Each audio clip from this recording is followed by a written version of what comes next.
Hello മുത്തുമണികളെ, ഇന്ന് നമ്മളെ പെരുന്നാളിൻ്റെ വീഡിയോ ആണ് അപ്ലോഡ് ചെയ്യാൻ പോണത്. നമ്മൾ പെരുന്നാൾ കഴിഞ്ഞിട്ട് ഇപ്പോൾ 1-2 ദിവസമായെങ്കിലും എന്താണ് നമുക്കൊന്ന് സമയം കിട്ടിയതെന്ന് അപ്ലോഡ് ചെയ്യാനും വോയിസ് ചെയ്യാനൊക്കെ. രാവിലെ നീച്ചു പള്ളിയിൽ പോയി കഴിഞ്ഞപ്പോൾ നമ്മൾ ചെക്കന്മാരൊക്കെ അവിടെ റോഡ് സൈഡിൽ നിൽക്കണ്ടായിരുന്നു. കുറച്ച് നേരം ഓരോപ്പൊക്കെ വർത്താനം പറഞ്ഞു. പിന്നെ ഗ്രൂപ്പ് ഫോട്ടോ എടുക്കലൊക്കെ ഇടക്കുണ്ടാവും, ചില പെരുന്നാൾക്ക് ഉണ്ടാവില്ല. അങ്ങനെ അതൊക്കെ കഴിഞ്ഞു. നേരെ പെരീക്ക് വന്നപ്പോൾ ഉമ്മ ഉണ്ടാക്കിക്കൊണ്ട് അവിടെ പത്തിരിയും ചിക്കൻ കറി, നൈസ് പത്തിരിയും ചിക്കൻ കറിയും. സംഭവം 30 ദിവസം പത്തിരിയൊക്കെ തിന്ന് മടുത്തെങ്കിലും ഈ സാധനം കണ്ടപ്പോൾ പിന്നെ ഒരു പുതിയ രാവിലെ തന്നെ പത്തിരിയും ചിക്കൻ കറി അടിച്ചു.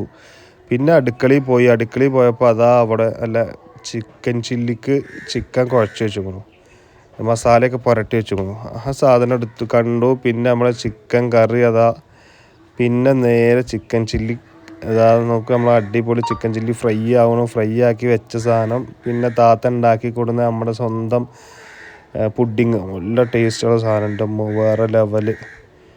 അതൊക്കെ കണ്ട് നേരെ വന്നപ്പോൾ അത് അപ്പുറത്ത് താത്താരിരുന്നിട്ട് മൈലാഞ്ചി ആയിരുന്നു. താത്താടെ പൂക്കൾ കൊണ്ടുള്ള ഡിസൈൻ എങ്ങനെയുണ്ട്? താത്ത അല്ലെങ്കിൽ കഴിവുള്ളവളാണ്. താത്ത അങ്ങനെ മൈലാഞ്ചി ഇട്ടു. പിന്നെ അടുക്കളയിൽ ചെന്നപ്പോൾ പായസം റെഡി. പായസം ഒന്നിങ്ങനെ ഇളക്കി ഒരു ഗ്ലാസ്സൊക്കെ എടുത്ത് നൈസായിട്ട് മധുരം നോക്കി. പായസത്തിന് മധുരം നല്ല കുറവാണ്. പായസത്തിൽ കൂടുതൽ മധുരം ഇടരുത് എന്നാണ് ഇവിടെ ഉള്ള ഒരു അഭിപ്രായം. പിന്നെ നമ്മളെ താത്ത ഉണ്ടാക്കിയ നല്ല അടിപൊളി ബിരിയാണി. എൻ്റെ അമ്മോ, ആ ബിരിയാണിയുടെ ചെമ്പ് കൊണ്ട് പൊട്ടിച്ചപ്പോഴുള്ള മണം, അതിങ്ങനെ ഓരോ പാത്രത്തേക്ക് ഏട്ടൻ കോരി കൊണ്ട് ഇട്ടിട്ടുണ്ടായിരുന്നു. അതും വേറൊരു ഫീൽ തന്നെ.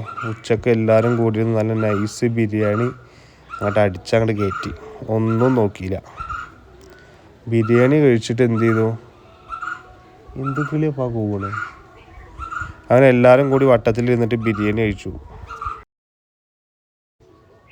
പിന്നെ ബിരിയാണി കോരിയിടുന്ന ആ സ്റ്റൈലൊക്കെ, ആ ബിരിയാണി ഇങ്ങനെ ആ ചിക്കൻ പീസിൻ്റെ മുകൾക്ക് തന്നെ വന്ന് വീഴുമ്പോൾ എൻ്റെ അമ്മോ മക്കളെ, സാധനം ഒരു പ്ലേറ്റ് വെക്കുക, അതിക്ക് കുറച്ച് ബിരിയാണി, കുറച്ച് ചിക്കൻ പീസും, സൈഡിൽ കുറച്ച് ഈ ഉള്ളി മസാലയും, കുറച്ച് അച്ചാറിട്ട് ഒരു പിടി അങ്ങോട്ട് പിടിച്ചാണ്ടല്ലോ. ഓ, അതിനപ്പുറം വേറെ ഫീലൊന്നും വേറില്ല. നിങ്ങളതൊന്ന് ചെയ്തു നോക്കി.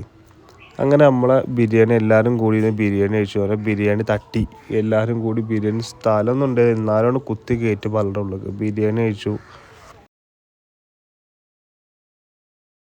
നല്ല പടക്കണ ചിക്കൻ ചില്ലി ഉണ്ട്, നല്ല പടക്കണ ചിക്കൻ ചില്ലി, പടക്കണ മീൻ വരെ നല്ല മസാലയൊക്കെ പുരട്ടി ക്രിസ്പി ആയിട്ട് ഫ്രൈ ചെയ്ത ചിക്കൻ ചില്ലി, ആ സാധനവും കൂട്ടിയിട്ടാണ് ബിരിയാണി അടിച്ചത്.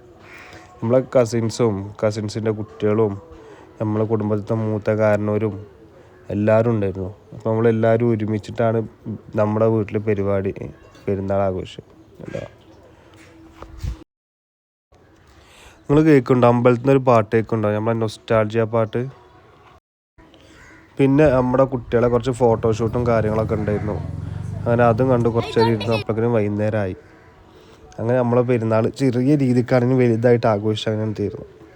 അപ്പോൾ അടുത്ത വീഡിയോയിൽ കാണാം ഗൈസ്. ബൈ. സബ്സ്ക്രൈബ് ചെയ്യണേ.